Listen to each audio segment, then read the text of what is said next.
80, 90, bahkan lebih dari ada yang lebih dari 90%. Seperti watermelon itu ya, semangka itu bisa lebih dari itu. Nah, air secara prinsip ada 3 macam.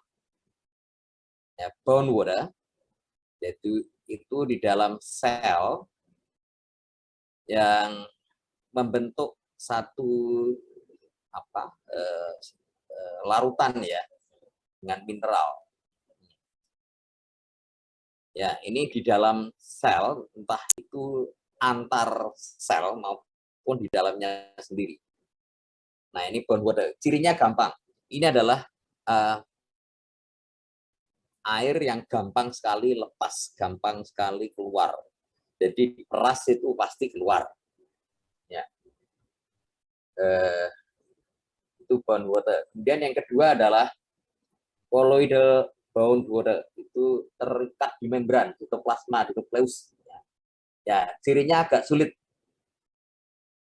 Jadi kalau bound water itu cirinya adalah air di dalam buah nanas, di buah pepaya, di buah pisang gitu ya. Kalau colloidal water itu contohnya di salak. Nah, jadi diperas ya bisa, cuman ya sedikit sekali. Kemudian air di dalam salak, durian yang masih muda. Nah, itu colloidal water. Nah, kemudian yang ketiga adalah constitution water. Itu air yang terikat secara kimia dalam molekul. Dia keberadaannya adalah bagian dari molekul itu. Jadi ada rantai karbon, bla bla bla, kemudian ada satu karbon, misalnya karbon alfa atau karbon beta, mengikat oksigen, kemudian satunya lagi mengikat air. Nah ini yang dia tidak mudah dilepas. Ya, contohnya itu air yang di dalam padi, serealia lah, ya, padi, jagung. Apakah dia ada air yang di luar constitution water? Oh, ada, itu air yang di luar sel. Tetapi karena di dalam selnya sendiri itu jumlahnya sedikit, maka dia yang di luar sel pun ini juga terikat kuat. Oke, cukup jelas ya. Jadi bound water itu yang gampang dilepas, diperas pakai tangan itu hilang.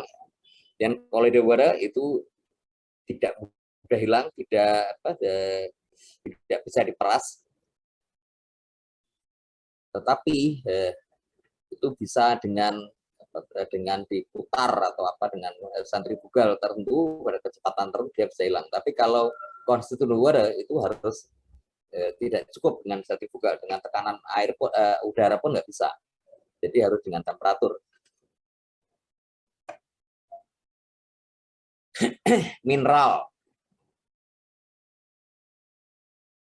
Ya, kelebihan dari vegetables adalah memang kaya dengan mineral. Nah, mineral ini sesuai dengan keberadaannya itu secara umum adalah kalium, natrium, kalsium, magnesium, dan seterusnya nih. Nah, ini cirinya gampang saja. Mineral yang tersedia pada sayuran atau buah itu tergantung pada kedalaman dari akarnya, sistem perakarannya. Semakin dalam perakarannya, maka bisa mengikat atau bisa menyerap mineral-mineral dari periode lebih tinggi.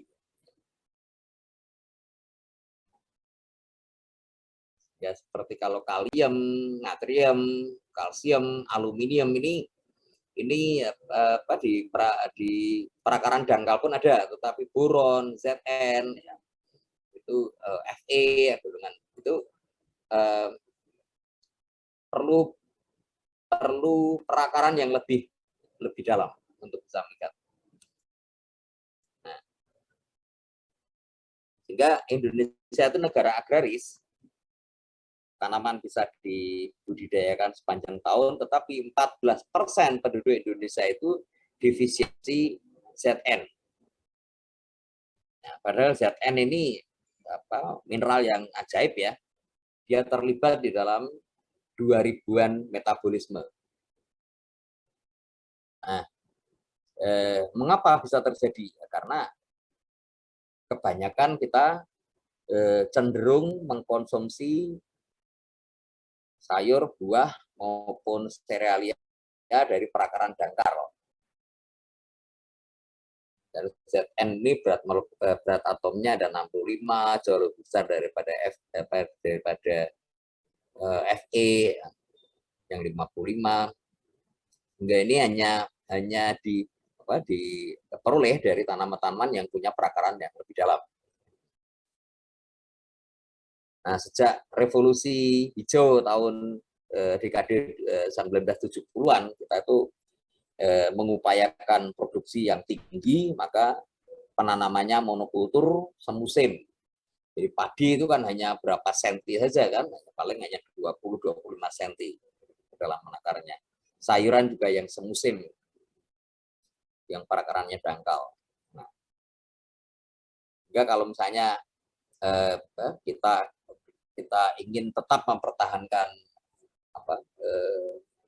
self sufficiency ya, kecukupan pangan tetapi tidak kekurangan mineral, harusnya ya kita harus makan sayur atau buah yang punya perakaran dalam. Pete misalnya itu ya, mangga. Kalau pisang itu kan perakarannya dangkal juga. Oke, substansi mineral. Kemudian karbohidrat. Nah, karbohidrat ini adalah produk timbunan. Jadi produk utama dari produk yang ditimbun, produk yang yield, yang menentukan yield. Ada juga yang menjadi structural compound, jadi produk struktural juga ada. Jadi yang serat itu struktural. Kemudian kalau untuk tanaman ini adalah energy reserve, jadi produk yang reserve, yang timbunan tadi, tapi utamanya adalah reserve ini. Oke,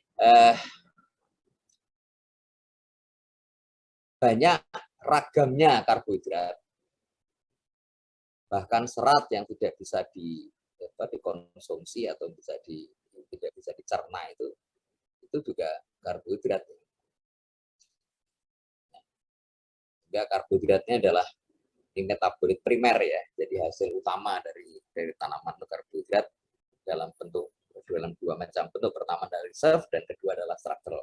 Jadi dia sebagai struktural, dia menyusun bentuk tubuh dari tanaman atau buah, dari tanaman atau produknya ya. Dan kedua memang itu adalah timbunannya yang kita makan itu tujuan utamanya adalah konsumsi timbunannya itu. Dia merupakan komponen esensial untuk asam amino dalam berbagai kasus di busa dan juga beberapa jenis vitamin ya, seperti busa, riboflavin. Dan ini energi, dan yang jelas ini adalah energi siap pakai yang bisa digunakan sebagai cadangan energi dan starter energi itu sendiri. Kalau di ternak ya, kandungan karbohidratnya kecil sekali, tapi tetap ada dalam jumlah kecil, dalam bentuk yang sederhana. Mengapa harus ada? Yaitu adalah starter energi.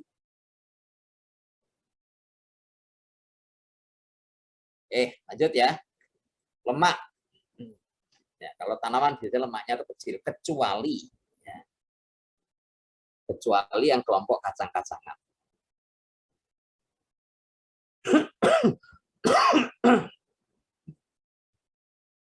Nah, kacang-kacangan ini nuts ini bisa sampai 55%. Tapi kalau leguminosa, jadi seperti kedelai itu bukan kacang. Jadi kalau ada yang mengistilahkan kacang kedelai itu salah, karena kedelai itu bukan kacang. Kedelai itu leguminosa, dan itu tanaman yang ajaib juga. Dia kandungan proteinnya itu bisa sampai 40%, dan itu adalah bahan pangan dengan kandungan protein yang paling tinggi. Kalau daging itu paling tinggi ya 20% lah, 22% gitu ya. Kalau misalnya daging tertentu yang penanaman intensif itu atau pengusahanya intensif itu paling 24-25%, tapi kedelai itu bisa sampai 40%. Nah, lemak biasanya rendah. Nah, lemak itu hanya kelompok kacang-kacangan. Di kacang tanah ya, kacang apa ya, snack bean itu apa ya, kacang panjang ya, yang apa ya, yang bukan bukan leguminosa. Jadi ini beda ya. Jadi memang beberapa jenis kacang-kacangan ini punya sifat mengikat nitrogen bebas dari udara juga dengan perakarannya. Tetapi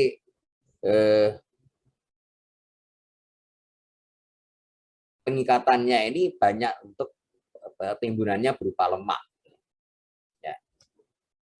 Ya, kemudian asam organik. Wah, ini yang punya peran penting ya.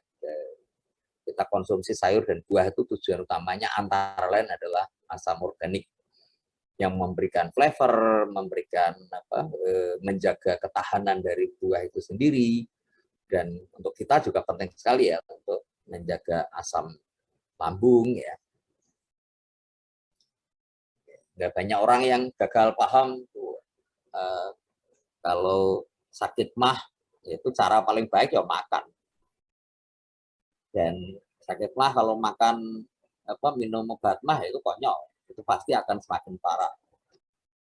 Nah, itu cara terbaiknya ya makan dan menambahkan asam organik di sana, supaya tubuhnya mengenali, oh di dalam lambungnya sudah ada asamnya, maka tidak perlu produksi asam.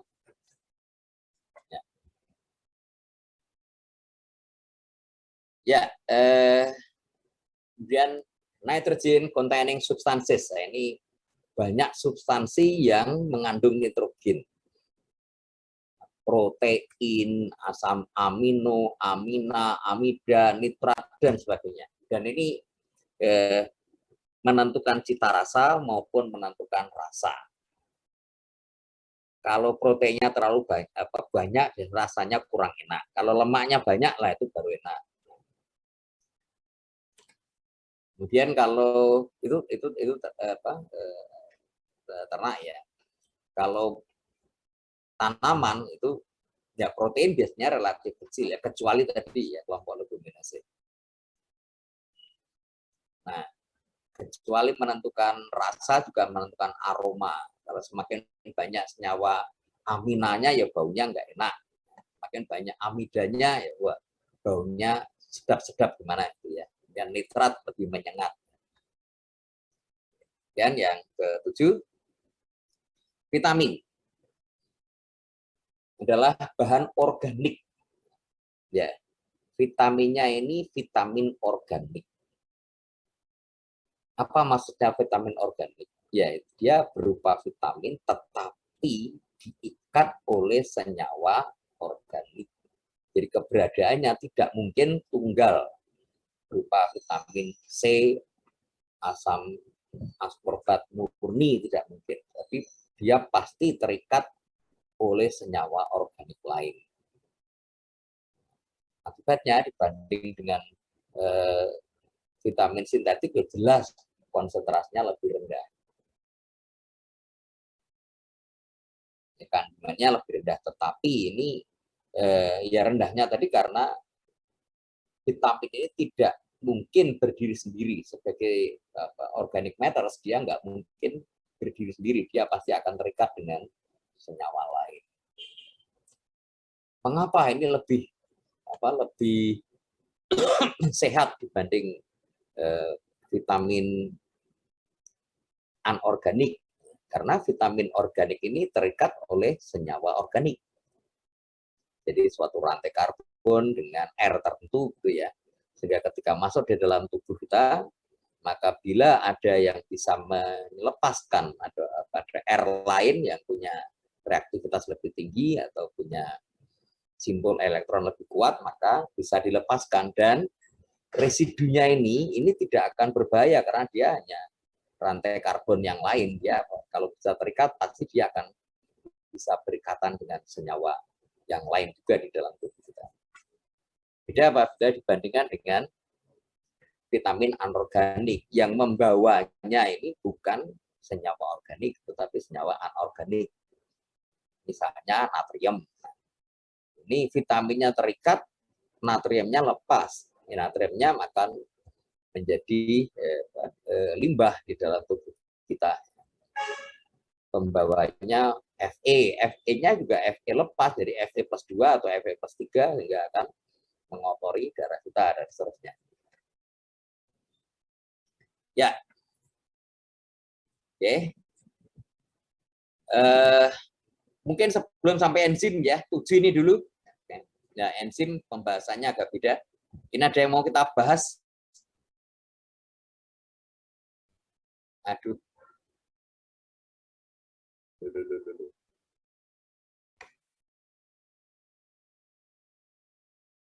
Ya.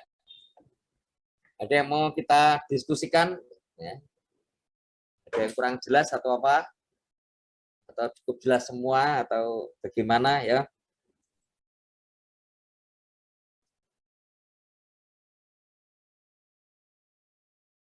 Pada pertanyaan, whatever.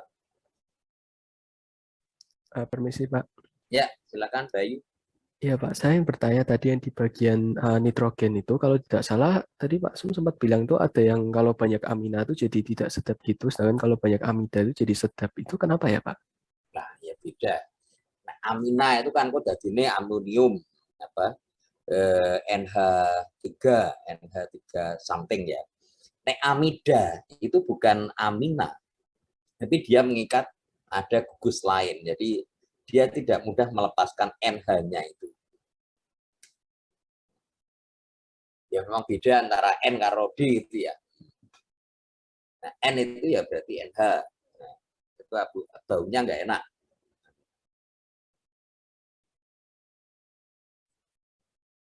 Jadi itu hanya gugus fungsionalnya aja lah. Gugus fungsional amida itu kan, oh berarti rantai karbonnya lebih sekian. Tapi kalau peptida berarti sekian. Nah, jadi memang dia dasarnya nitrogen, tetapi dia bukan tidak nitrogen NH3-nya yang dilepas. Ya. Oke Pak, terima kasih banyak. Jadi bukan karena N karo D ya. Bedanya sedikit gitu. Saya itu dari pertama saya belajar kimia SMA kelas 2 itu ya. SMA SMA udah dapat kimia, tapi sistem periodik dapat SMA kelas 2. Itu saya emas ya, aurum dengan platina. Ini kan hanya terpaut 1 elektron ya. Kok belum pernah ada ceritanya orang menembakkan elektron supaya menjadi emas gitu. Jadi ilmu ini bener apa enggak? Jadi waktu itu saya pikirnya.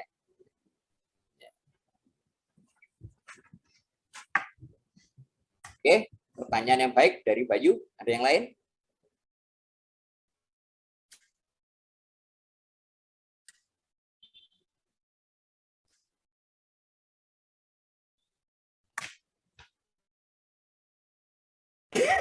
Kalau tidak ada, gantian saya yang tanya ya. Oke. Tembak saja. Tembak saja. Bernardinus Nathanael.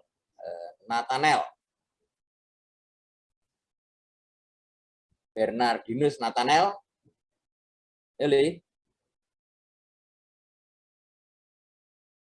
Bernardinus Nathanael mana nih? Gak ada. Panggilan 3 kali gak ada, coret ya.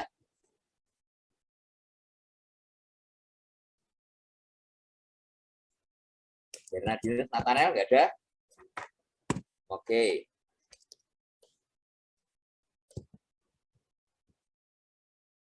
Scholastica Arvineke. Scholastica Arvineke. Ada enggak? Rio, kalau ada, ini begitu buka ini saya nggak bisa lihat anu yo. Kalau dia ngechat, saya dikabari ya yo. Rio apa Bayu? Oke, Pak. Ayo, Scholastica.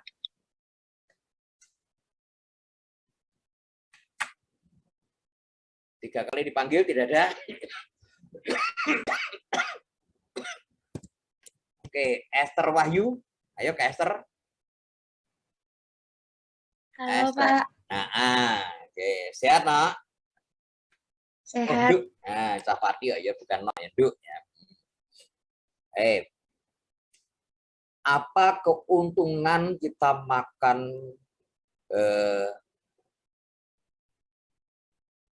sayur pete? Nah. Jangan ketawa, pete enak. Ayo kita makan sayur pete ya, ayo Kak Esther.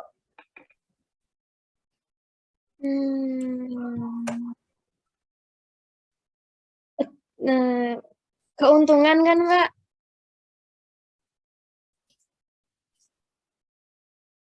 Halo, Pak Sum. Ya, Ter? Keuntungan kan, Pak? Nah, Pete mengandung kalium yang tinggi. kalium tinggi apa nih?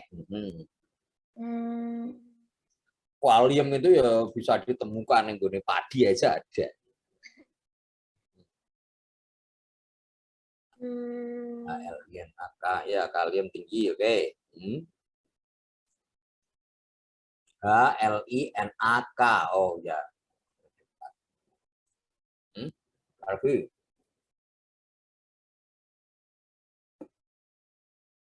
Oke, tidak jelek lah, walaupun tidak terstruktur jawabannya ya. Clarentina Tesya. Saya, Pak. Ya, apa nak? Apa keuntungan makan pete? Pete itu banyak serat, antioksidan, sama kalium. Kaliumnya itu buat jaga tekanan darah. Itu, Pak. Enggak, ada lagi.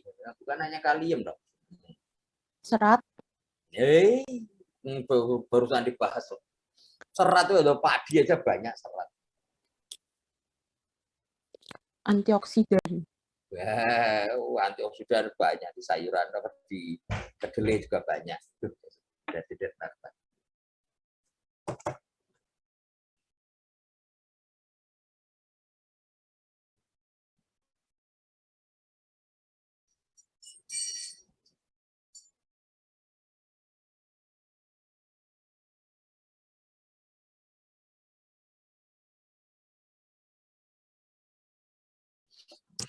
Oke, pete termasuk tanaman tahunan. Kelebihan tanaman tahunan adalah ya.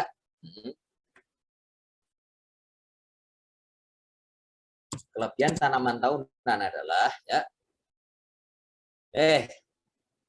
Olivia Aviani. Mau terus ya. Olivia Aviani. Ada?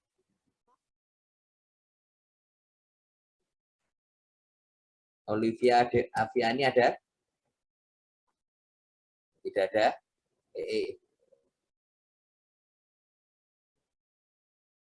Olivia Pak, Aviani ada yang di chat, Pak. Ada di chat. Oke ya, saya wah. Lihat. Oh, Olivia, oke. Oh, sudah saya mic, apakah tidak terdengar? Tidak terdengar, oke. Ya, jawabannya apa? Sudah dicat aja, Olive.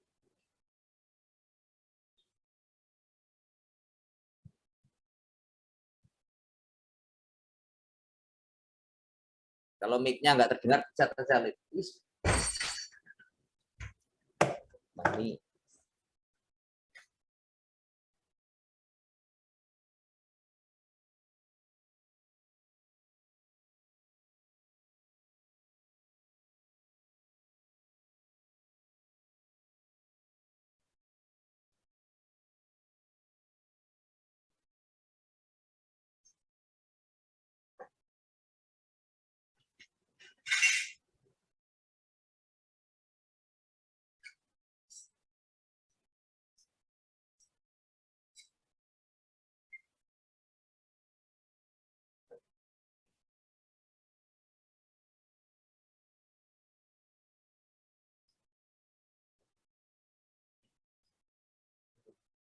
Tata maaf, ini kok anginnya kencang banget ya, Olive. Jawabannya sudah ada di chat, Pak. Oke. Petai termasuk tanaman tahunan, memiliki perakaran panjang sehingga banyak mineral tergantung dalam petai. Ya, oke. Ya, oke. Olivia, oke, good. Terutama mineral apa, Olive?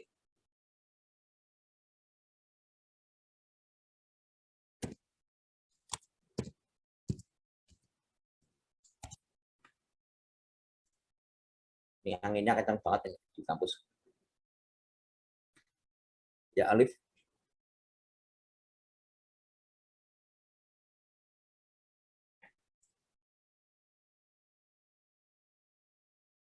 Oke, sembari menunggu Olive, pertanyaan berikutnya.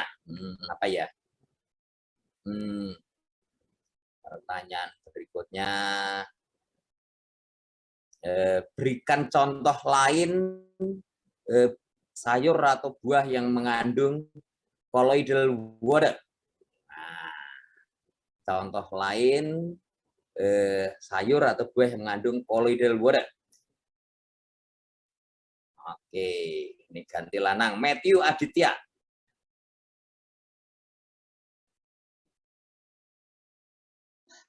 Halo, Pak. Ayo, buah atau sayur yang mengandung colloidal water. Salah ya, Pak. Nah, tadi salah udah. Duren. durian yang masih muda sudah. Oke. Nangka muda, Pak. Wah, ya oke, nangka muda aja. Oke, nangka muda namanya apa?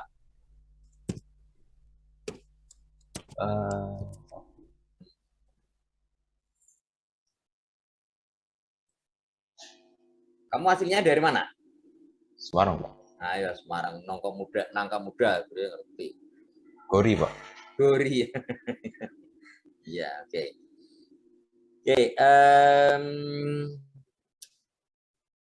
berikan 3 aja contoh buah yang mengandung colloid water. Candy Tania Susanto. Buah yang mengandung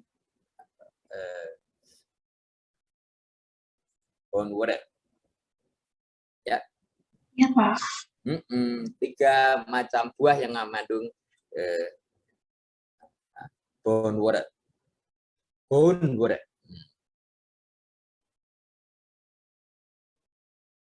Nanas, pepaya, semangka gitu.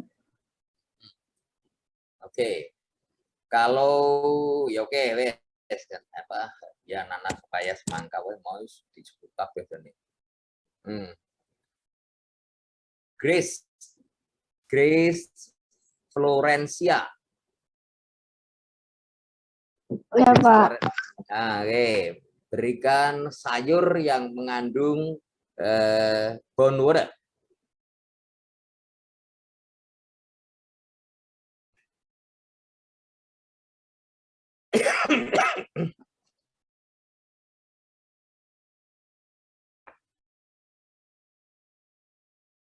Sayur yang mengandung bone water. Yap.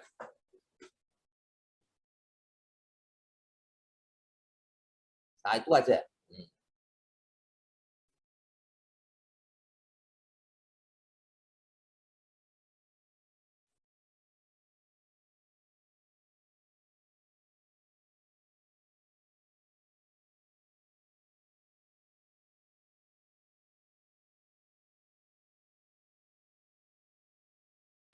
Tomat, Pak. Oke, tomat. Iya. Oke. Oke, ya udah. Oke, kita lanjut dulu ya.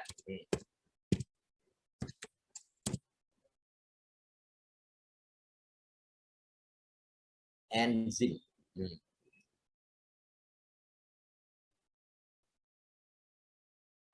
Walah, sorry, aku mesti kelalen. Saya masih kelupaan. Sudah kalsium zat besi. Oke. Apa yang tadi? Olivia ya, oke. Enzim.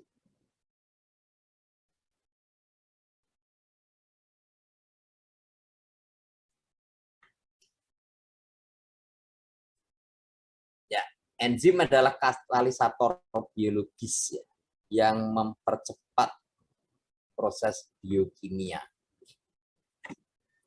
Dan tentu saja terjadinya di sel.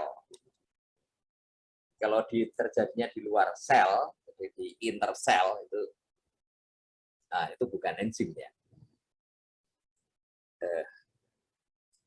Kalaupun apakah ada enzim yang di luar sel? Ada.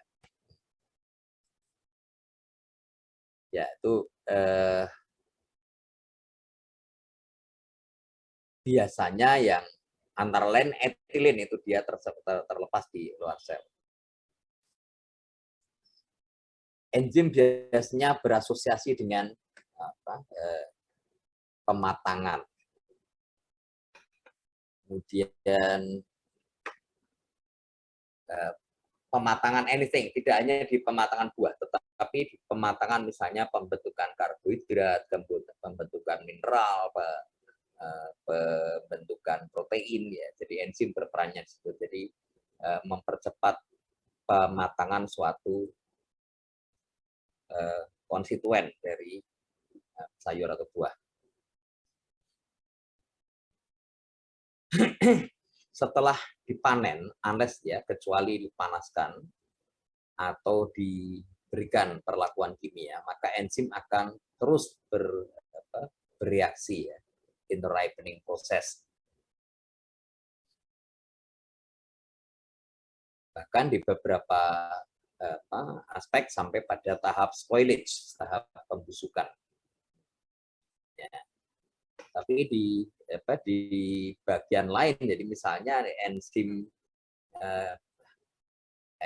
amilase dia terus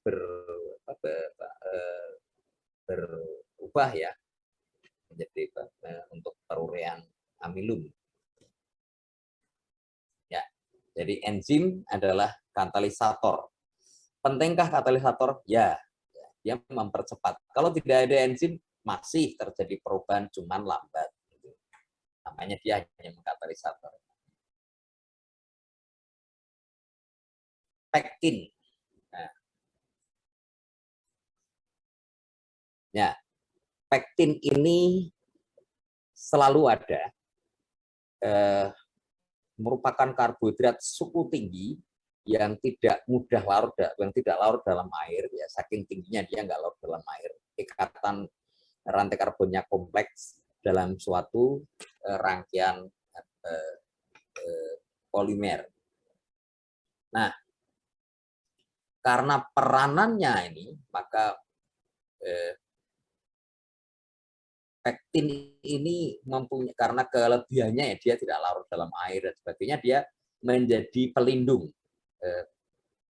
baik sel, epidermis maupun organel yang lain.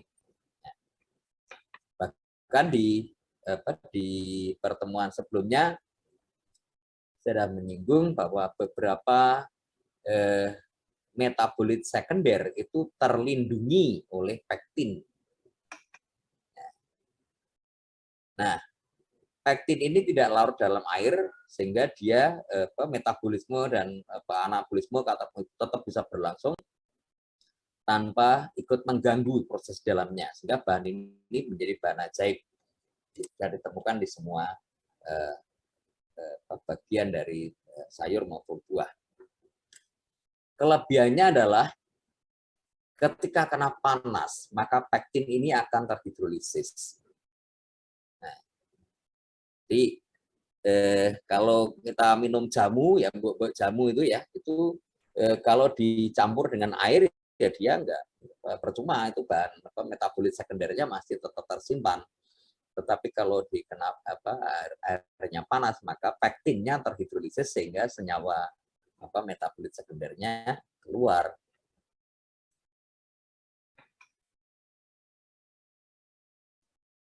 Ya, dalam bentuk koloidal, di dalam bentuk senyawa koloid, ya, maka dia bisa mempertebal pulp maupun jus ya. Jadi kalau di buah melon misalnya atau semangka kulitnya tebal itu adalah karena pektinnya dia dalam bentuk koloid. Oke. Aslinya dia pilnya juga kalau seperti buah mangga gitu ya pilnya tipis, tetapi karena dia menebal yang koloid dia bisa memperbesar. Ya. Fruit and vegetables contains a natural enzyme known as pectin methyl esterase. Ya. Jadi setiap bagian dari sayur dan buah itu sudah diberkahi oleh Tuhan suatu enzim bernama pektin methyl esterase. Jadi yang bisa menguraikan pektinnya. Nah ini enzim ini ya namanya sebuah enzim, dia akan bergerak, akan aktif ya mengkatalisis bila ada source atau kekurangan yield result ya. Di source-nya misalnya dia sudah mulai berkurang, misalnya buah setelah tahap maturity itu tidak ada lagi supply untuk karbohidrat yang lebih kompleks, maka dia akan mulai menguraikan pektinnya. Dan semakin matang itu kerapatan dari pektin pilnya bagian kulitnya ini semakin berkurang karena diuraikan oleh enzim ini, sehingga aromanya semakin keluar ya, bisa menembus dengan dinding sel yang lebih renggang ya, dengan kerapatan pektin yang lebih rendah, maka aroma maupun flavornya bisa mulai ya, dia terutama aroma lah yang oksigen transfernya rendah. Ya,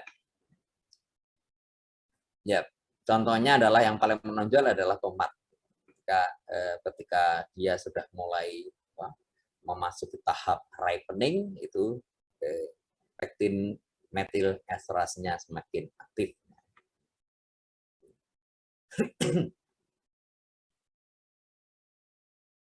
Ya, oke.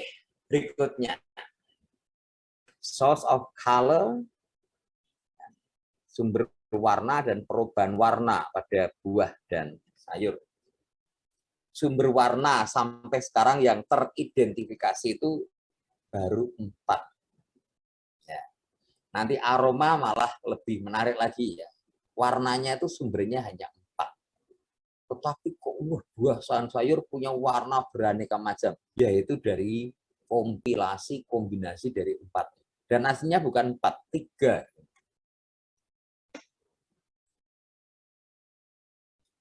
Ya, warna pertama adalah klorofil.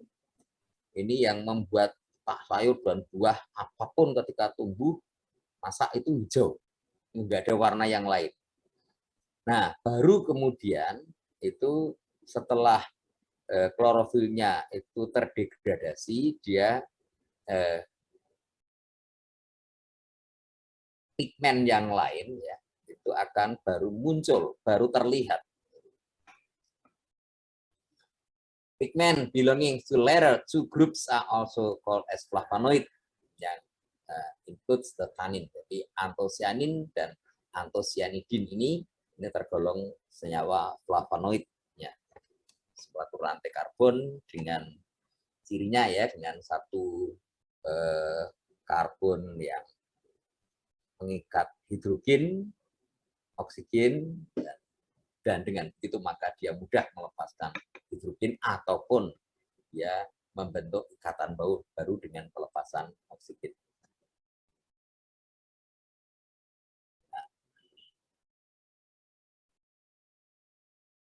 Kita bahas satu persatu. Klorofil.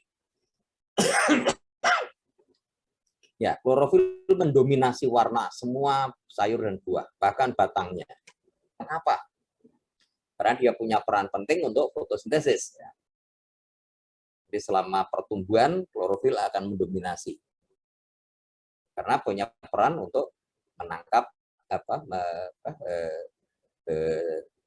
untuk fotosintesis ya, jadi merubah air dan karbon dioksida dengan bantuan sinar matahari membentuk karbohidrat yang merupakan metabolit primer dari sayur dan buah. Ya. Warnanya adalah green, satu pigmen green, larut dan lemak, dalam lemak, dan secara struktural itu mempunyai cincin magnesium. Di daerah yang kaya magnesium seperti Indonesia ini warnanya pasti banyak yang hijau. Coba kalau kalian misalnya ke daerah yang agak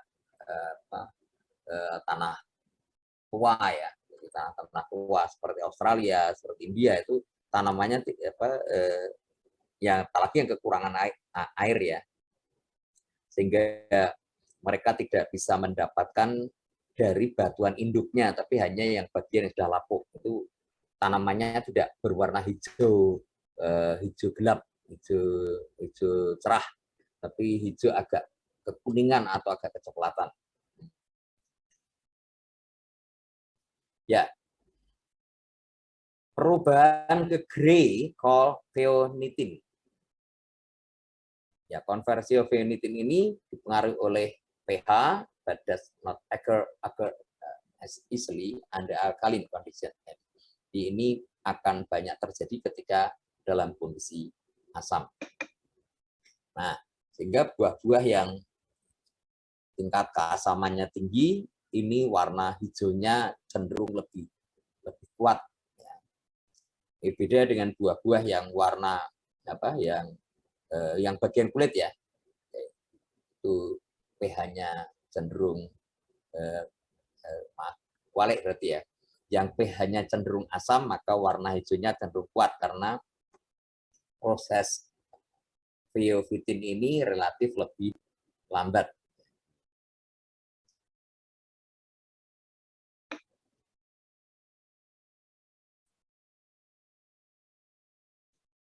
Malah lebih lambat ya, malah lebih cepat ya. Tapi bila yang buah yang pH-nya tinggi, jadi keasamannya rendah, maka proses pheofitinnya menjadi lebih lambat. Jadi pH rendah, ini pH rendah berarti keasaman tinggi. Nah, itu favored ya. Jadi itu proses pheofitinnya lebih cepat. Tapi pH tinggi, keasamannya rendah, pheofitinnya lebih lambat. Jadi perubahan dari warna hijau agak ke coklat, bukan coklat muda ya, grey itu coklat muda itu lebih.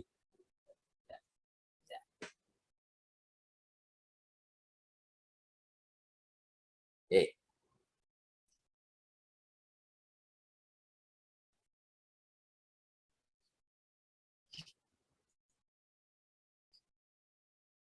Nah, karotin ini sudah ada, jadi di sayur dan buah yang tertentu. Kalau yang mengandung karotin sebenarnya sudah ada. kok warnanya belum kelihatan, nanti nunggu klorofilnya. Tapi karoten ini sudah ada. Karoten ini responsible color of tomato, di warnanya cenderung karoten? Karoten warnanya cenderung apa? Merah. Iya.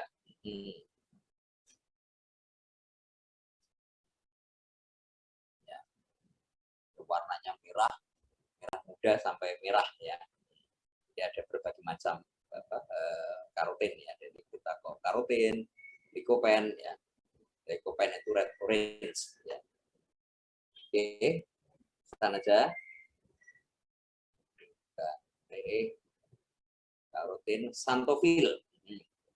Ini warnanya orange. Ya. Merupakan derivat dari karoten. Ya. Oke, dia pernah bertanggung jawab terhadap pancake. Ya, ini saya mau menjelaskan lebih jauh di bagaimana proses ini berlangsung perubahan warnanya. Dan flavonoid groups itu suatu pigmen yang mengatur prekursor color ya. Itu ya flavonoid umumnya adalah larut dalam air. Xanthocyanin, red, blue, red, purple pigments yang tergantung pada banyak sedikitnya air. Oke. Pigmen karotenoid itu merupakan fat soluble ya. Ini warnanya mulai dari kuning, merah, orange ya, merah muda sampai merah tua. Oke. Warna orange seperti di carrot ini. Kemudian red lycopene, jadi lycopene tadi itu salah satu derivat dari karoten aja. Ini pada tomat, aprikot, watermelon, dan yellow orange itu xanthophyll. Ini mudah-mudahan warna ini masih tetap kalian bisa lihat ya. Kadang-kadang Windows-nya beda ya. Jadi karoten itu sebuah grup. Ini cukup besar ya grupnya karoten ini. Nah, ya, mulai dari klorofil, nah mulai dari karoten ini ya. Ini sebuah grup yang besar ya. Ada referensi lanjutannya kalau nanti kalian mau belajar lebih jauh ya. Karoten cirinya adalah sebuah rantai karbon ini ya, alisiklis, tapi dia lebih banyak di alifatiknya, panjang di alifatiknya. Oke. Karotenoid mulai dari warna orange sampai kuning. Nah, perubahan warna. Jadi xanthophyll karoten itu sebenarnya sudah ada di dalam kulit buah maupun sayur itu, tetapi tertutup oleh klorofil. Mengapa? Ya klorofil memang mendominasi karena klorofil punya peran utama menangkap CO2 dan H2O ya, membentuk timbunan maupun struktur. Nah, ketika sudah masak atau mature, maka tidak lagi diperlukan peran klorofil sebagai penangkap CO2 maupun H2O, maka warnanya perlahan-lahan mengalami degradasi. Nah, ketika warnanya terdegradasi ini, barulah pigmen lain terlihat.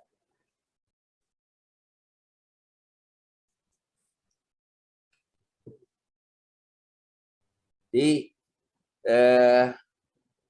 warna buah ketika masih dipetik ya, mature ya, dia hijau karena klorofilnya masih punya peran untuk menangkap CO2 dan H2O. Tetapi ketika dia dipetik, dia udah nggak ada lagi peranannya.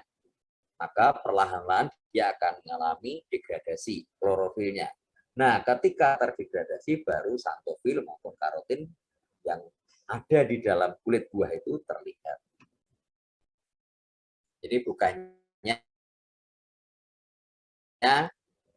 klorofil yang berubah menjadi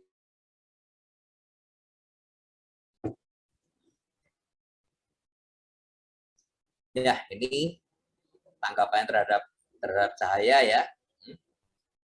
Klorofil pada kepanjang gelombang rendah sudah mulai terlihat, tetapi pada gelombang tinggi ya klorofil lebih rendah digantikan oleh karotin yang lebih tinggi, yang lebih kuat. Ya, karotenid dan klorofil. Ya. Klorofil ketika dia sudah mulai muncul, dia mulai dia terdegradasi, itu xanthofil maupun karotin atau sianin dia baru muncul. Nah, khusus untuk karotin ini sampai pada tingkat tertentu dari klorofil, dia meningkat lebih cepat. Ya, sebenarnya kedua-duanya tetap ada, cuman tidak kelihatan. Ya. Flavonoid. Pigmen ini yang merupakan prekursor untuk this class are water soluble and commonly present in juice and fruits. Ya, flavonoid. Jadi kalau xanthofil, karotin tadi itu paling banyak di pil. Kalau flavonoid ini banyak di dalam jusnya, di dalam fleshnya, di dalam daging buahnya. Oke, sebelum masuk ke sini, mungkin ada pertanyaan dulu. Masuk ke tekan kiri lagi. Nah, sebelum masuk ke flavonoid, jadi masih di pil dulu. Ada pertanyaan atau kita bahas bentar?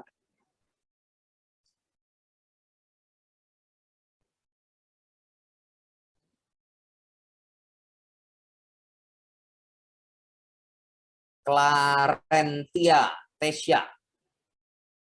Kalian muncul kono, Clarentia tessia. Saya, Pak.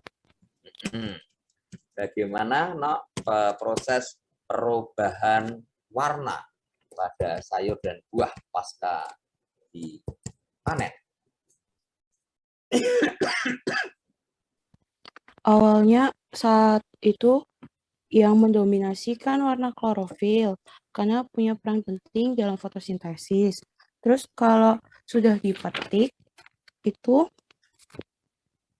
kan nggak ada hijau klorofilnya, tidak menangkap CO2 dan H2O. Terus baru terdegradasi, baru pigmen lain seperti xanthofil dan karotin terlibat. Gitu. Ya, oke, good.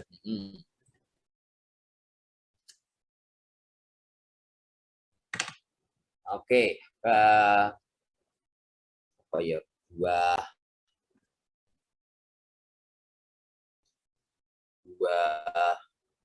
mangga itu kalau mature dia warnanya hijau ya. Tapi kalau matang buah mangga mana lagi misalnya? Kalau matang dia warnanya menjadi apa?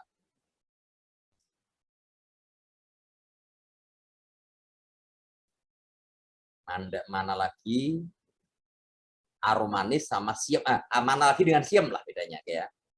Mana lagi warnanya akan cenderung merah, oranye merah, sementara kalau siam itu kuning kemerahan itu ya. Oke, mana lagi itu dari hijau ke merah, kuning merah ya, jadi kuning merah oranye merah. Oke, mana lagi oranye merah?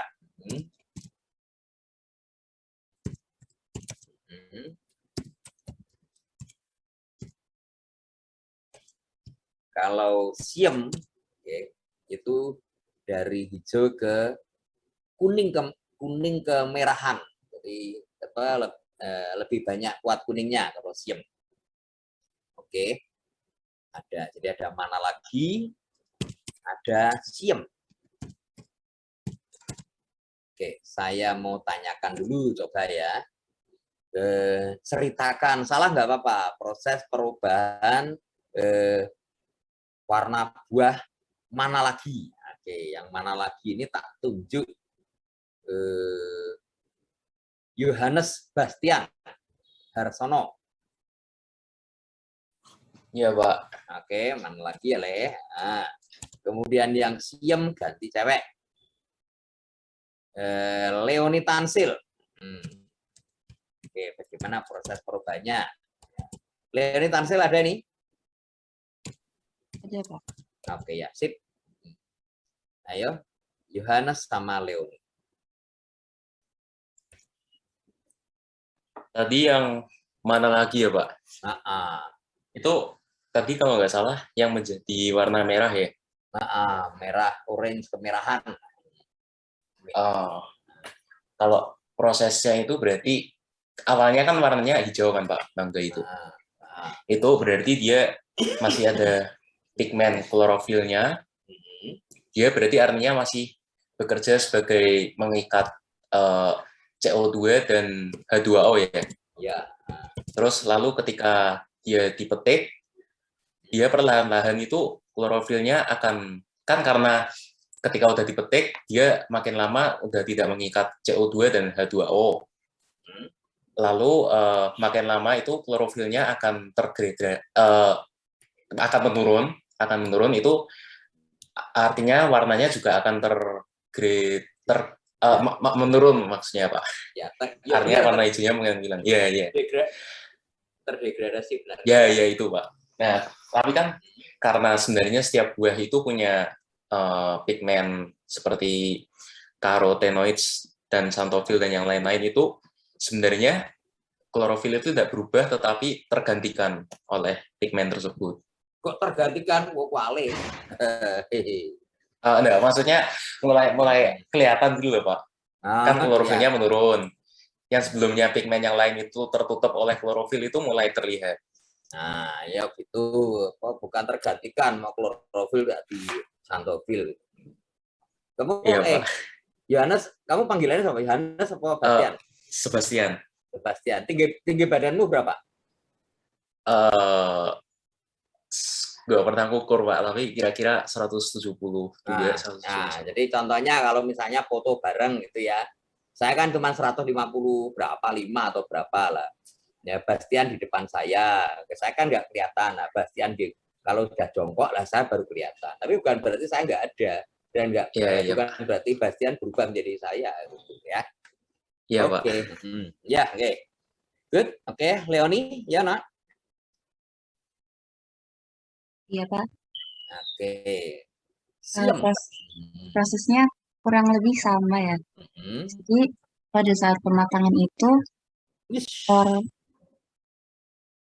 sama tak ketak ya, lihat itu apa slide halaman berapa nih? 18. Nah, yuk. Sama tak kotak. Yo.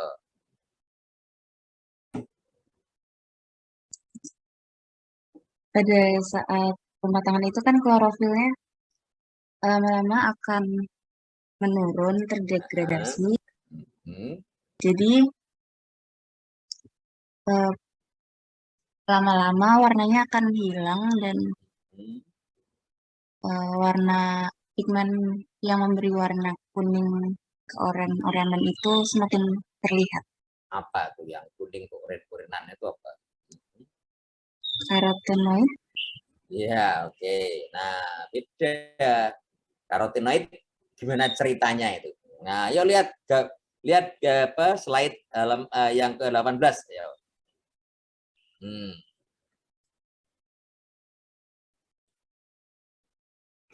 Beda, Gor.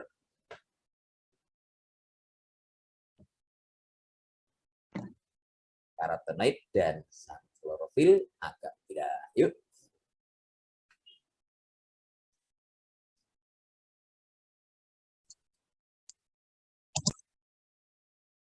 Ya,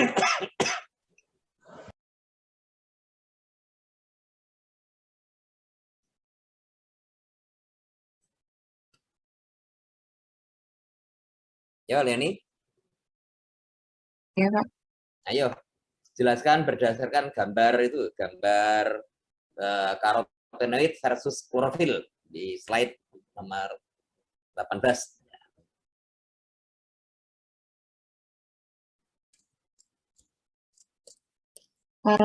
Klorofilnya kan menurun, terus karotenoidnya meningkat pesat Meningkat pesat kapan? pada hari ke-15. 15 itu sudah maksimal. Mulai hari ke-12 tadi ya. Ya. Tapi LSD-nya cenderung tinggi, jadi mulai dari hari ke-6 sampai 12 ini sebenarnya tidak banyak perubahan yang teramati karena LSD itu standar deviasinya relatif tinggi. Ya, oke. Kita teruskan ya. Nah, kasihkan ngobrol nanti minggu depan ya berarti kita kuliahnya ada di BSB berarti ya. Leoni rumahnya mana, Leoni? Asalnya dari Tegal, Pak. Tegal. Tegal ya? Iya. Nah, oke, di sini nanti rencananya kos di mana? Di BSB, Pak. Sekarang udah kos di BSB? Iya, tapi saya lagi di Tegal. Oke.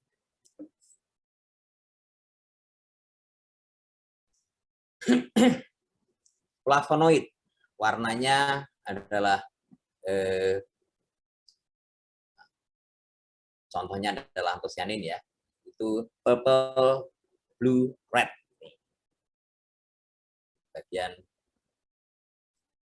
Bagian dari flavonoid. Jadi flavonoid itu sebuah grup yang besar sekali ya. Sama seperti karotenoid. Itu grup yang cukup besar. Oke. Dari rantai karbonnya juga beragam, tetapi cirinya sama. Ya. Jadi ada ikatan siklobenzena gitu. Kemudian ada gugus oksigen. Ya. Dan itu yang bisa lepas keduanya. Jadi penentunya adalah seberapa besar sebenarnya dia yang menjadi R yang ditempati oleh H. Jadi pada gugus alfa, ya, gugus alfa itu menjadi penting karena memang lebih reaktif. Ya. Ada salah satu derivat dari flavonoid adalah ada yang colorless, ya, colorless. Jadi tak berwarna seperti katekin, leukoantosianin. Ya. Ini yang ada di di kulit apel, kulit anggur. Ya. Jadi dia colorless, dia tidak berwarna. Jadi grupnya cukup besar. Ada yang berwarna violet. Violet itu antara coklat muda kebiruan. Ketika dia dalam kondisi alkalin ya, pada pH tinggi.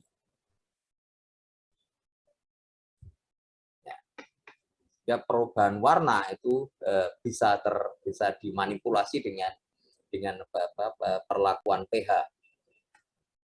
Ya, antosianin grup yang antosianin itu adalah salah satu grup dari flavonoid ini. Jadi flavonoid ini kecuali dia penentukan warna, dia juga menjadi indikator kandungan antioksidan. Ya sifatnya yang mudah bereaksi. Nah, mengapa mudah bereaksi? Ya karena memang dia mempunyai ikatan yang reaktif pada gugus alfanya. Bahkan gugus betanya sendiri juga relatif cukup reaktif ya. Ya, jadi flavonoid ini kalau kalian menemukan nanti dalam studi biokimia atau gizi bahkan ya, itu flavonoid itu bahan ajaib, ya salah satu sumber dari antioksidan. Nah, di dalam sayur dan buah, di bagian kulit dia juga menentukan warna. Nah, tapi tidak hanya di bagian kulit, di dalam flash pun dia juga. Ya. Akan mungkin lebih banyak di bagian flash juga, di bagian dalamnya ini, karena dia mudah bereaksi,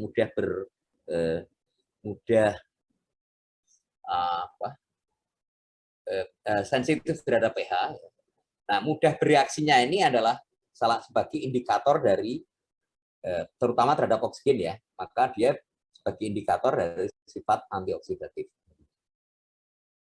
Karena sebenarnya prinsip kerja antioksidan adalah mengorbankan senyawa itu supaya mengorbankan senyawa yang reaktif terhadap oksigen ini supaya bagian tubuh kita itu tidak menjadi korban teroksidasi. Jadi sifatnya yang reaktif, maka dia punya peran banyak. Di kulit dia pastinya ada, cuman pasti akan dia cepat rusak karena terkena sinar matahari, terkena air hujan ya, dan sebagainya. Tapi di dalam flash dia lebih banyak menentukan. Warnanya juga sensitif terhadap pH. Ya, jadi mengapa senyawa flavonoid begitu penting?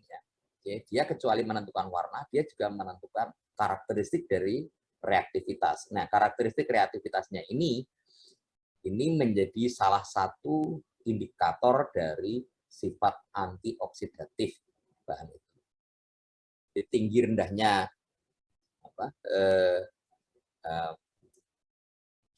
senyawa, pokoknya grupnya antosianin ini menjadi penentu dari sifat antioksidatifnya. Ini dalam grup flavonoid.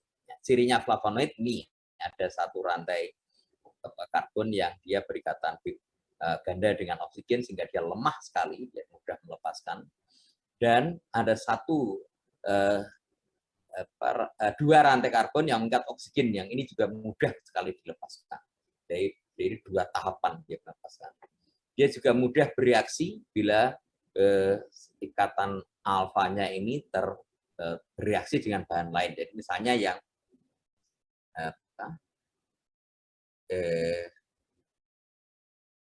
ini ya, di ikatan alfanya ini ada OH. Nah, ini hanya bisa digantikan dengan Cl, dengan Na, dengan K, atau bahkan dengan R. Ya, jadi dia sangat mudah bereaksi dan karena hanya satu ion H, maka penggantinya bisa berbagai ukuran R. Ya. Oke, baik dari CH3 sampai C-12O sekian sampai 50 dan sebagainya ya. Di flavonoid bahan ajaib. Ini nanti kalau kalian bicara sampai di sifat antioksidatif, flavonoid menjadi penting. Ya, kita tinggalkan warna-warnaan ya. Flavonoid paling mendominasi untuk warna flash. Reaktif terhadap pH, mudah bereaksi, dan terutama dengan senyawa-senyawa oksidasi ya, oksigen pelepasan sebagai elektron reseptor. Oke. Flavor.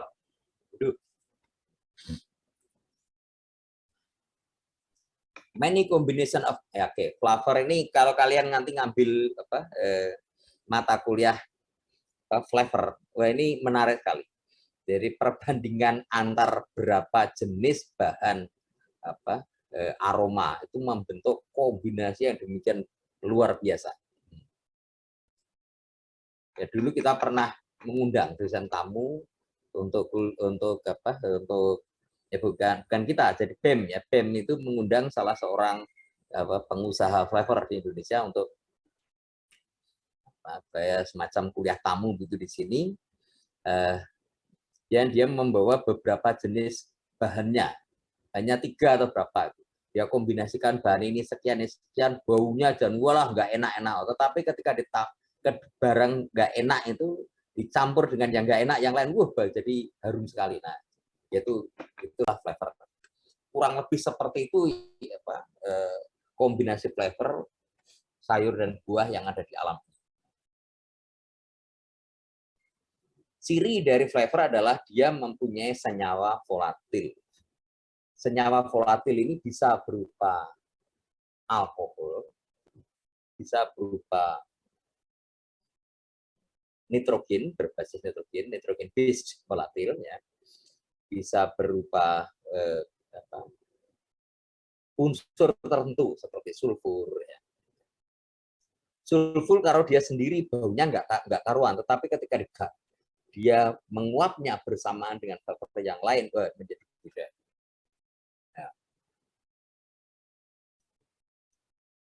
The volatile flavor component may exist in intact tissues. They will form enzymatically when the cell fracture or by microorganism.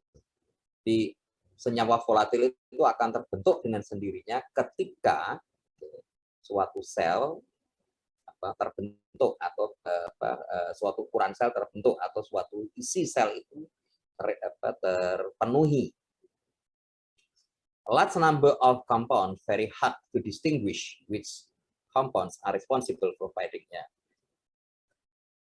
Bila komponennya terlalu banyak, akan sulit dibedakan sebenarnya dari mana komponen itu. Karena memang sebenarnya tidak untuk dibedakan, tetapi bagaimana mereka membentuk kombinasinya. Nah, pada dasarnya senyawa sumber flavor itu hanya 4. Berbasis sulfur, berbasis metoksi, berbasis asam, dan berbasis flavor, citrus flavor. Nah, metoksi ini berarti ya namanya metana, berarti ada ion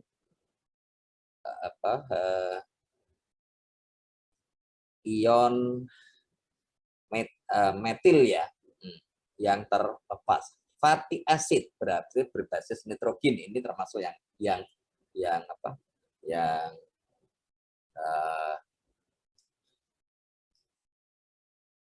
TVN ya, total volatil nitrogen, biasanya kita betulnya gitu. Kemudian yang citrus flavor ini yang berbasis alkohol. Ya. Oke.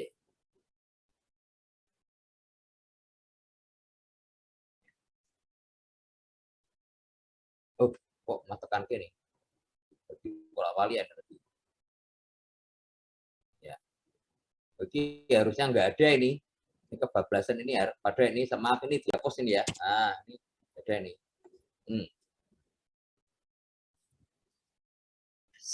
Sulfur compound give characteristic flavor like garlic, onion, cabbage, turnips. Okay. Mungkin ada yang bisa memberi contoh yang lain? Ya, brambang, bawang, ya, kubis, ya. Yang baunya agak menyengat itu adalah citrus base. Ya, ini dihasilkan oleh kerusakan tisu dan release to specific enzymes contained within the tissue. Ya, ini tadi siapa si Rio ya. Nah, ya memang dia dihasilkan dari senyawa enzimatis. Tetapi bila enzimnya sudah misalnya saya tadi keringkan, dia masih bau. Berarti memang tidak ada lagi perubahan, tetapi dia masih sudah terlanjur bisa melepaskan bau. Tapi tidak ada perubahan lagi. Ya. Enzim-enzim ini bereaksi dengan prekursor flavor komponen senyawa flavor dan mengkonversi mengkonversinya menjadi volatil flavor yang suatu karakteristik dari flavor volatil. Ya, oke, Rio. Jadi tadi itu reaksi enzim, ya reaksi enzim itu diperlukan itu untuk mengkonversinya. Tetapi kalau enzimnya sudah mati, misalnya dikeringkan kan, sudah tidak aktif lagi, apakah masih bau? Ya masih. Jadi, tapi kalau enzim dia masih hidup, jadi tidak dikeringkan, dia kadar airnya masih memadai, yaitu masih terus berlangsung proses pembentukan volatil flavor sulfur base flavor ini masih terus berlangsung.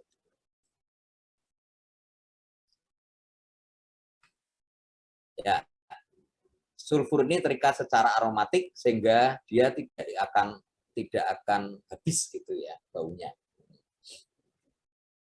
Metoxy. Green vegetables are sometimes described as earthy green. Jadi earthy green itu hijau alami.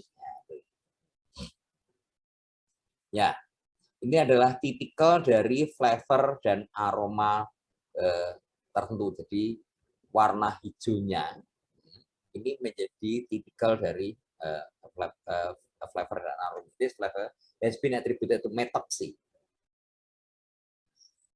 Nah, aroma ini karena disebabkan oleh metoxy. Nah, contoh yang mungkin metoxinya cukup menonjol adalah bell pepper, bukan chili pepper. Nah, chili pepper dari baunya aja udah pedas, tapi bell pepper itu warna baunya tidak terlalu menyengat. Jadi bell pepper kita banyak yang bisa menggunakan. Biasanya tidak rasanya tidak terlalu pedas, malah digo sayuran. Nah, itulah bau dari metoxy. Kalau di Indonesia biasanya bell pepper ini diterjemahkan sebagai apa? Leoni?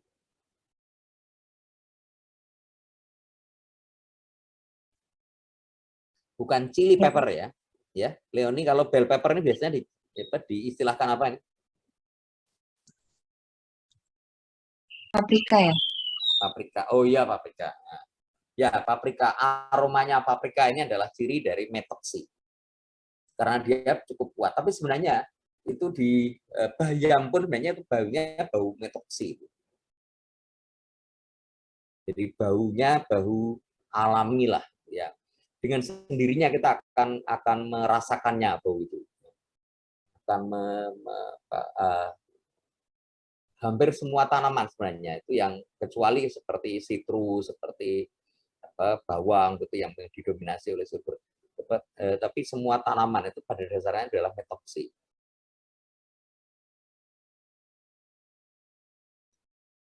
Ya. Lihat ya. Kelompok yang fatty acid. Nah, aromanya tuh sedep-sedep. Ya, karena ini fatty ya, lemak ya, maka aromanya itu sedap-sedap, iya, segar. Aduh, apa ya? Kalau metoxy tadi aromanya adalah aroma alamiah. Kita begitu masuk kebun, kok aromanya beda. Ini adalah bau metoxy. Kalau fatty, ya, itu aromanya agak apa ya? Sulit menggambarkan contohnya apa ya? Yang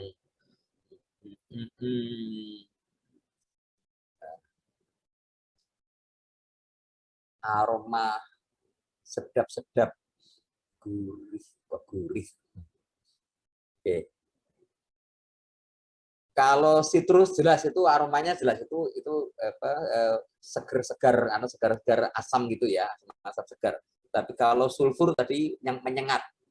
Kalau metoxy itu hampir semua jenis sayuran. Kalau yang belum berbuah pun, belum berbunga pun itu aromanya ya. Tapi kalau fatty, ini aromanya muncul karena ada penguapan lemak.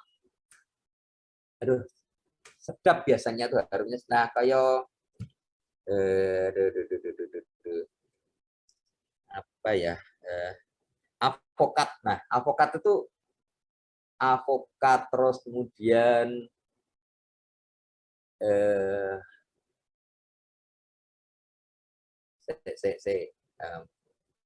avokat buah. Kalau ya avokat itu contoh yang baik ya. Kalau coklat itu tuh bukan itu hasil fermentasi, dia bukan aroma alamiahnya. Dia memang itu aroma lemak, tetapi lemaknya itu ketika dia sudah mengalami fermentasi. Jadi dia sudah ada perubahan dari karbohidrat menjadi lemak. Jadi pertemuan sebelumnya sudah saya jelaskan bahwa dari karbohidrat ya itu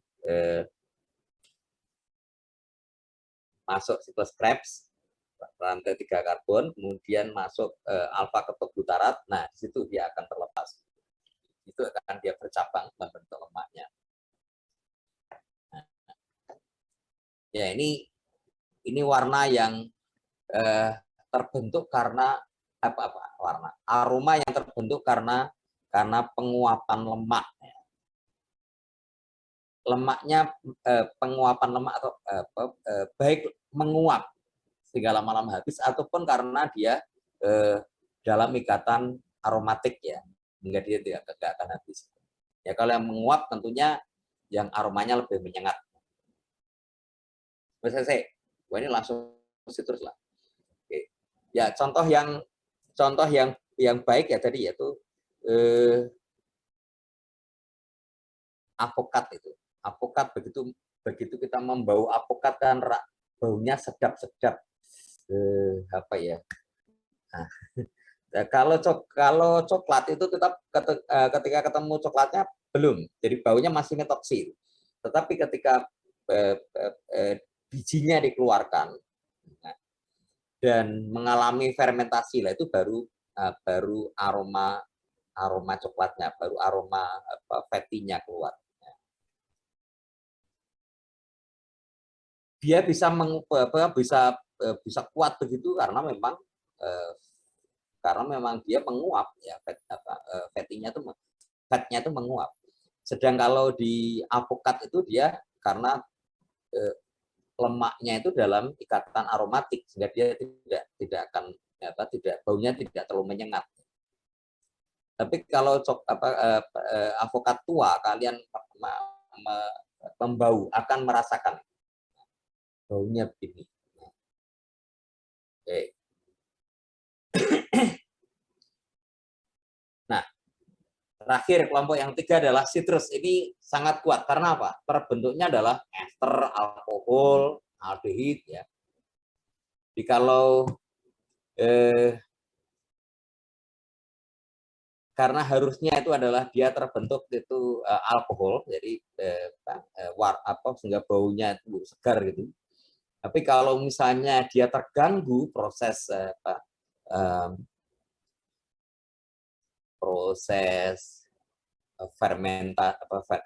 respirasi anaerobiknya, maka dia akan menjadi aldehid sehingga baunya apek gitu. Nah ini pokoknya intinya yang kelompok ini itu yang baunya menyengat. Menyengatnya bukan menyengat pengak seperti brambang atau bawang, tetapi ya seperti jeruk lah itu. Nah itu karena ester, karena alkohol, durian termasuk kelompok ini. Oke, masalah ya kelompok ini apa ya? Durian nangka termasuk kelompok ini. Jadi ya kita dari kejauhan kita sudah bisa merasakan karena itu memang ester ya, atau alkohol. Nah, kelompok ini terbentuk justru dari senyawa yang kompleks ya, terpenuhi. Nah, senyawa terpenoid ini kalau di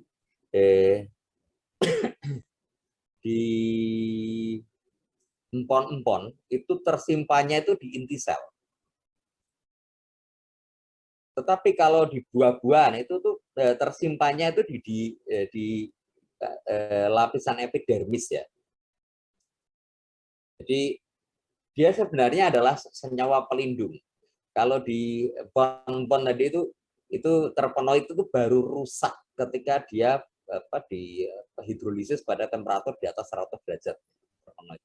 Tapi kalau di buah-buahan dia akan mudah karena teroksidasi, kemudian oleh klorofilnya ada mulai rusak, kemudian terganti karotenoid yang juga mudah mengoksidasi, maka dia sudah bisa lepas. Dan ketika dia lepas itu, dia akan terurai, ya. Jadi lepas, dia terurai dan membentuk ini alkohol, ester, aldehid, ya. Senyawa-senyawa yang memang volatil sehingga baunya menyegeran. Oke. Sebelum masuk hormon bagian ini, mungkin ada yang mau ditanyakan dari 4 kelompok ini. 4 kelompok tadi apa? Sulfur, ya, 4 kelompok. Saya artikan ya. Ya, Eliana. 4 kelompok tadi, sulfur contohnya apa, Eliana? Sulfur itu contohnya pada bawang putih, Pak. Bawang putih, bombay, bawang bawangan gitu. Iya, bawang bawangan. Ya pokoknya yang baunya nyegrak nggak enak itu ya. Oke, kemudian yang metoksi.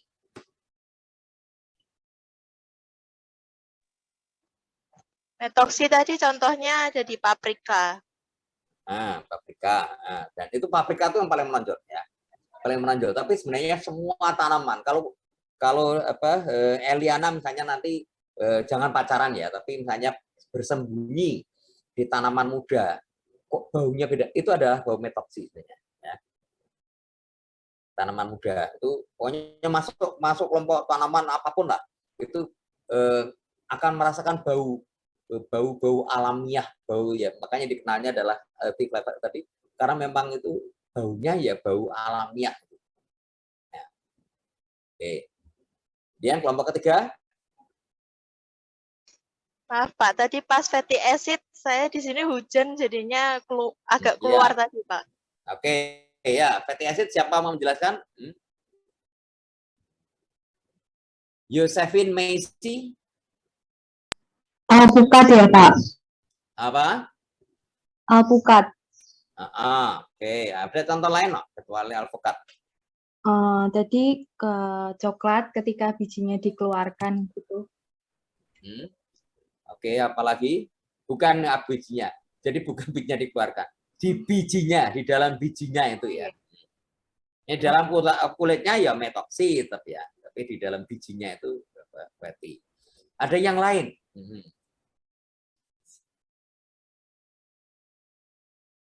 Yang lain, fatty. Josephine Macy Rosita, wah namanya bagus sekali, Macy.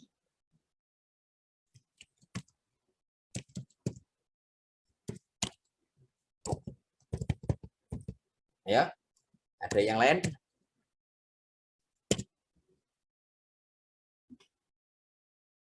Ya, aromanya itu seperti itu ya, seperti apokat itu kan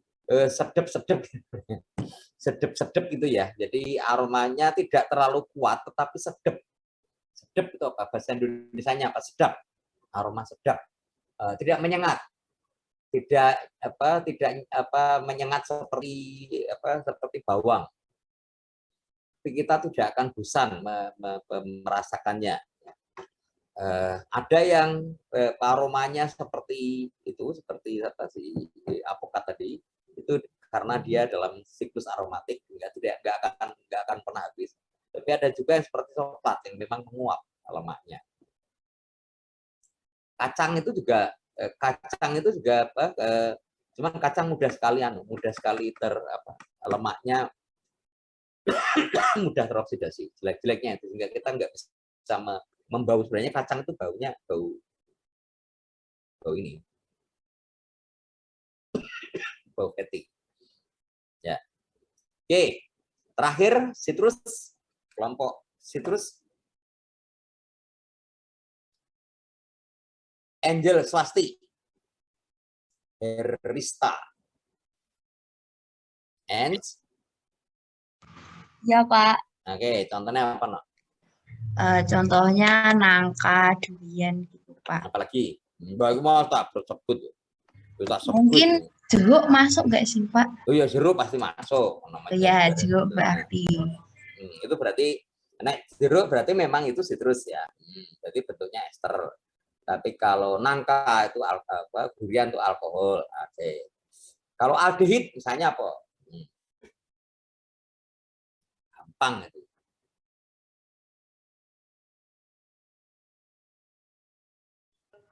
Anggur, Pak. Anggur. Anggur enggak. Kan. Aldehid kok. Anggur itu termasuk alkohol ya. Aldehid itu kan RCOH. Nah, jadi dia tidak membentuk RCOOH. Gitu. Jadi yang baunya apek lah. Gitu. Seperti kalau apa tadi namanya? Angel ya. Iya, Pak. Nah, Angel bangun tidur itu kan itu tuh aldehid. Ya, oke. Ini ya, bagian terakhir nanti nih waktunya kebablasan nggak ada diprotes lagi kok. Nah, yang protes bukan Rio. Rio nggak pernah protes ya, Yo ya? Nggak pernah protes, Pak. Santai, Pak. Nah, biasanya saya suka protes si Rio. Tapi Rio manis saya. Bayu, Pak, ya sering, Pak. Bukan Bayu. saya, Pak. Esah loro gelut ya.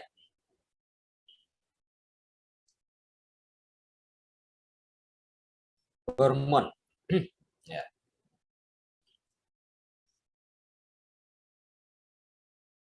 Ya, plant hormone also known as phytohormone ya. Apa sih bedanya hormon dengan enzim?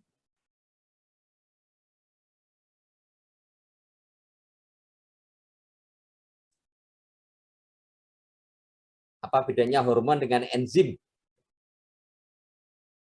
Kalau enzim itu mengkatalisator, kalau hormon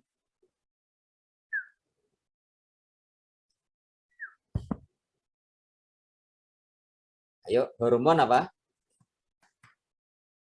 Auksin, giberelin, sitokinin ya. Ayo Bayu, biasanya kowe cah loro kowe apa merangsang pertumbuhan ya, Pak. Ya enggak hanya merangsang pertumbuhan loh. Oke. Bedanya hormon kalau enzim apa? Kalau enzim tadi kan udah dijelaskan itu sebagai katalisator. Sedangkan kalau hormon itu kayak sebagai perangsang untuk sel gitu ya, Pak. Kayak apa namanya? Yang mendorong supaya aktif untuk melakukan sesuatu gitu, Pak. Iya, oke. Jadi dia tidak terlibat di dalam prosesnya, tetapi keberadaannya akan memacu suatu reaksi lah. Jadi seperti etilen, nah, itu kan etilen itu tidak terlibat dalam proses pematangan, tapi keberadaan etilen maka akan memancing terbentuknya karbon dioksida. Dan kalau CO2 terbentuk, maka proses perurean atau respirasi berlangsung lebih cepat. Hormon. Beda ya. Jadi kalau enzim itu dia terlibat. Dia ikut bereaksi, jadi katalisator ya. Jadi A tambah enzim, kemudian terus menjadi B plus enzim. Enzimnya lepas. Ya. Ada dua tipe hormon yang mempercepat dan memperlambat. Nah, Yang mempercepat itu contohnya adalah auksin, gibberellin, sitokinin ya. Ya, keberadaan auksin ya, maka akar misalnya ada auksin, dia pertumbuhannya menjadi lebih cepat. Oke. Ini bukan berarti auksinnya yang ikut terlibat dalam reaksi itu. Nah, adanya hormon gibberellin di dalam perakaran, mungkin orang ya mungkin ada apa, sekarang mulai ramai juga orang konsumsi hormon gibberellin itu ya, CAA itu sidoastrik acid itu ya, dengan memakan apa namanya mini herbal ya. Jadi sayuran sebelum warnanya berubah menjadi biru total itu diyakini banyak hormonnya. Nah itu kemudian dimakan, dikonsumsi segar. Katanya biar awet muda, padahal itu sebenarnya ya benar juga, baik juga ya. Oke, jadi dia tidak terlibat dalam proses pemudaan atau menghambat penuaan itu, tetapi dengan keberadaan itu maka sel akan terpacu untuk membentuk regenerasi. Nah, kemudian yang kedua adalah menghambat pertumbuhan, itu misalnya hormon asistik asid, etilen.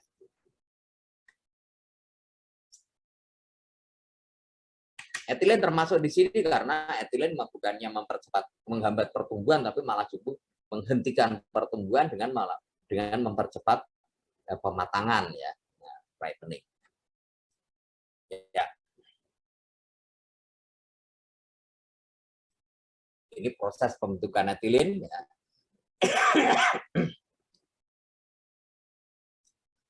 Dia sendiri tidak terlibat, oke, tapi dia memacu. Ya.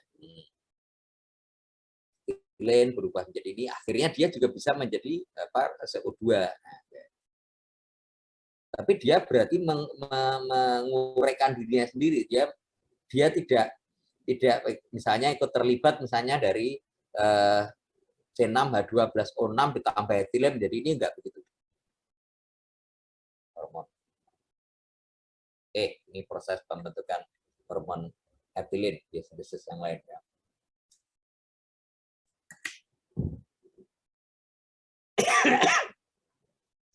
Siklus Yang. Ini nanti kalian akan menemukan ini hormon ini di mana ya? Mungkin di BW ya, mungkin nanti ya. BW nanti akan banyak ketemu dengan siklus-siklus ini ya. Siklus Yang. Yang kita pelajari kan siklus Krebs ya.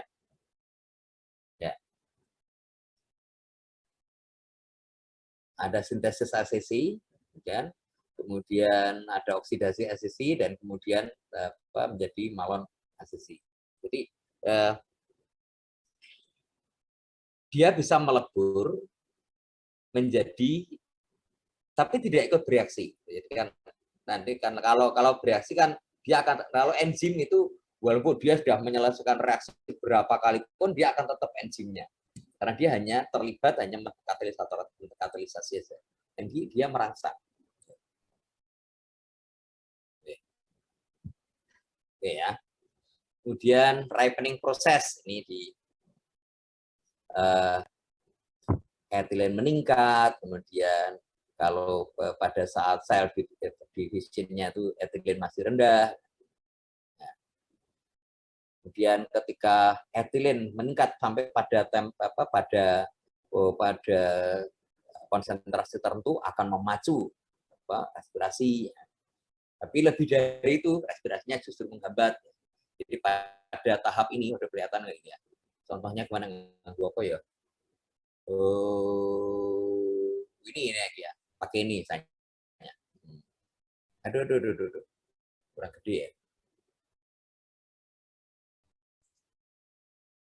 Size, oke.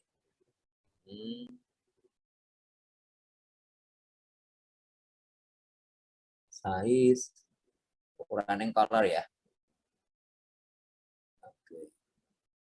Wait, warnanya bicara ganti. Saya ganti. Ini sih.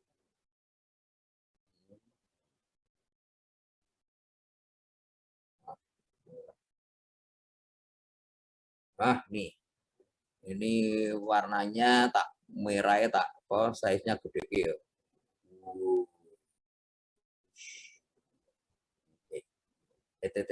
malah kurang.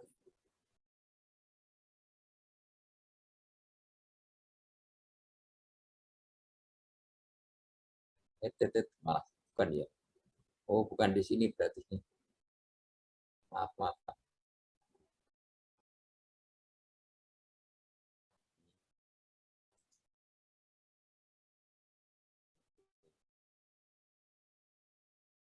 Stylenya ya adalah. Nah, oke. Ini respirasi yang warnanya hijau ini ya, respirasi. Ketika etilen sampai pada konsentrasi ini, maka respirasinya akan meningkat. Tetapi bila etilen sampai pada level ini, saya berarti salah ya. Oh, ini bukan salah. Cara penyajiannya sehingga ini. Oke. Pada etilen pada level ini, respirasi mulai meningkat. Nah, tetapi bila etilen meningkat terus sampai level di sini, ya, ini respirasi menurun. Nah, maka etilen ini merupakan hormon respirasi. Ding ya. Ya, ini tak gawe meneh. Mungkin ini. Yang ini ya. Ini siji tegak.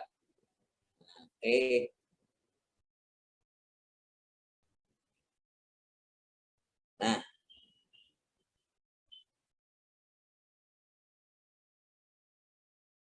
Ini warnanya tak gawe sing bukan merah tetapi biru. Nah, ketika etilen pada level ini, sekian biru ini, maka memacu respirasi. Tetapi jadi ini respirasinya mulai meningkat kan. Oke. Tapi bila etilen pada level ini, oke, maka respirasi mulai menurun. Jelas ya? Wih, tinggal 5 menit nih. Nah, ini contoh yang paling paling konkret ya.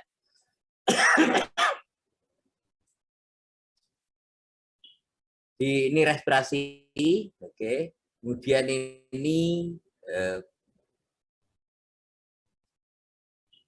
ini adalah proses respirasi ya. Dan ini size-nya, kemudian ini etilennya.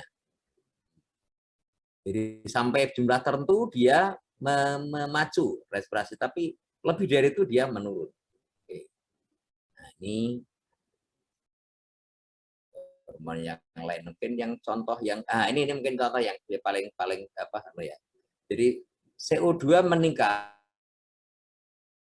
Oke. Ketika etilen sampai jumlah sekian, maka CO2-nya meningkat tajam. Tetapi ketika etilen pada level 50 berapa ini ya, 50, sekian ini, maka etilennya justru menurun. Dan ketika etilen menurun sampai pada level sekian ini, berapa ini 0,12 atau something ini, maka dia CO2-nya malah justru kembali menurun.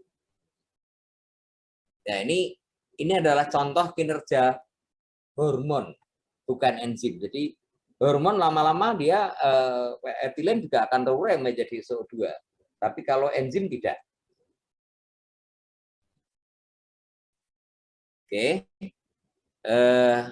Rasa. Kita tinggalkan ya. Ini ya. Rasa komponen adalah rasa organik. Rasanya asam. Itu organik ya, atau asam organik ya. Bisa bermacam-macam karena memang bahannya bermacam-macam. Ada yang sitrik, ada susinik, malat, oksalik, askorbit dan sebagainya. Dan yang kedua adalah gula terlarut. Ini banderan sedikit ya. Waduh. Rio banderan sedikit ya. Asam organik, gula terlarut. Nah,